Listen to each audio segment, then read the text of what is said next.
I turned away from the mirror, but my reflection didn't. It started subtly, a glitch in the morning routine, a flicker of movement in the corner of my eye that didn't quite match my own. I'd reach for my toothbrush, and for a split second, the woman in the glass would remain still, her hand hovering over the sink. I'd smile, a quick, tired curl of the lips, and her smile would arrive a beat later, a delayed echo. I told myself it was exhaustion. My new job was demanding, the hours long, the pressure immense. I was barely sleeping, fueled by caffeine and anxiety. My brain was probably misfiring, creating these tiny temporal dissonances. It had to be that. What else could it be? I started timing it. A quarter of a second delay, then half a second. It was consistent, measurable. The lag was getting worse. I tried to ignore the cold knot of dread tightening in my stomach. It was just a mirror, just light and silver and glass. The fear really began when I started testing it. I'd jerk my head to the left, and the other me would follow a full second later. It was like watching a poorly dubbed movie, except the character on screen was my own face. I tried to rationalize it.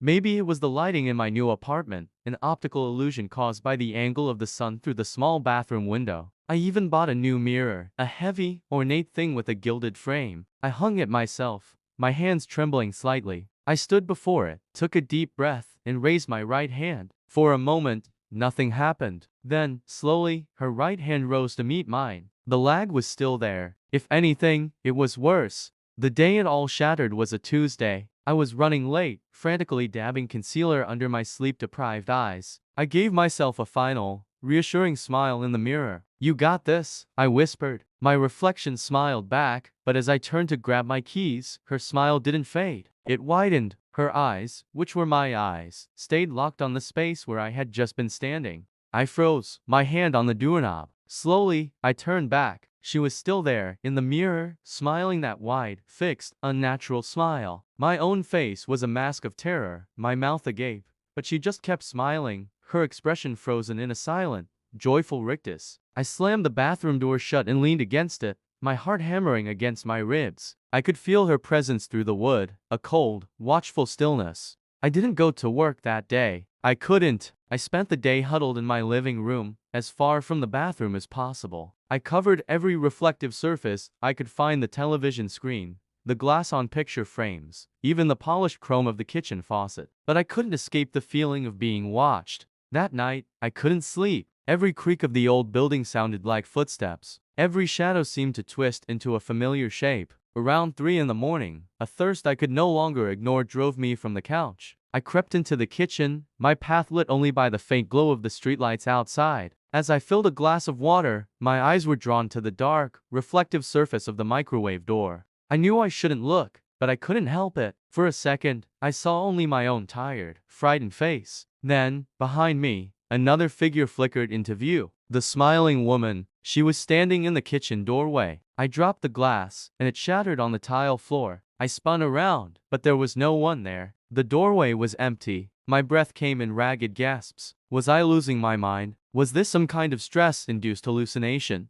I backed away, my bare feet crunching on broken glass, not even feeling the sting. I had to get out. I grabbed my keys and my phone and ran out of the apartment, not bothering to lock the door. I drove aimlessly for hours, the city lights a blur of neon and sorrow. I ended up at a 24-hour diner, nursing a cup of coffee I didn't drink. I tried to explain it to myself, to find a logical explanation. Sleep paralysis, maybe, a waking dream, but the memory of that smile, so alien on my own face, was too real, too visceral. The next morning, exhausted and defeated, I knew I had to go back. It was my home. I couldn't let a figment of my imagination drive me out. I walked back into my apartment, the air thick with silence. The broken glass was still on the kitchen floor. With a deep breath, I walked to the bathroom. The door was still closed. I reached out, my hand shaking, and pushed it open. The mirror was empty. My reflection wasn't there. I waved my hand in front of the glass. Nothing. I stepped closer, my nose almost touching the cool surface. There was no image, just the silvered backing of the mirror. It was like it had forgotten how to reflect. A strange sense of relief washed over me, so potent it made me dizzy. It was over. Whatever it was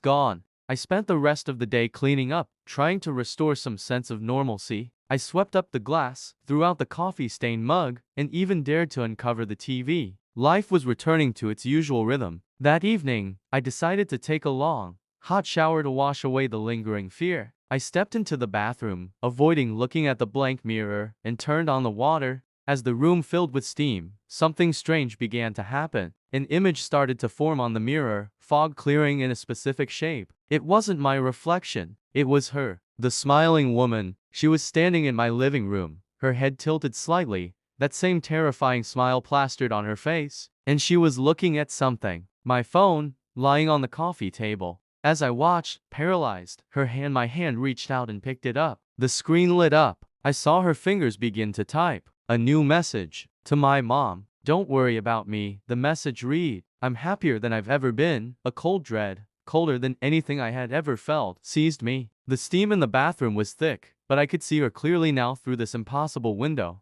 She turned from the phone and looked directly at the mirror, directly at me. She raised a hand and waved, a cheerful, casual gesture. And then she walked out of the frame, out of my living room, and out of my front door. I was trapped, a ghost in my own bathroom, watching my life being stolen through a one-way mirror. The steam began to fade, and so did the image, leaving me alone with the blank, empty glass. I screamed, but no sound came out. I pounded on the mirror, but my fists made no impact. I was a reflection, a memory, stuck on the wrong side of the glass. And out there, in my life, my car, my job, she was just getting started. And she was smiling.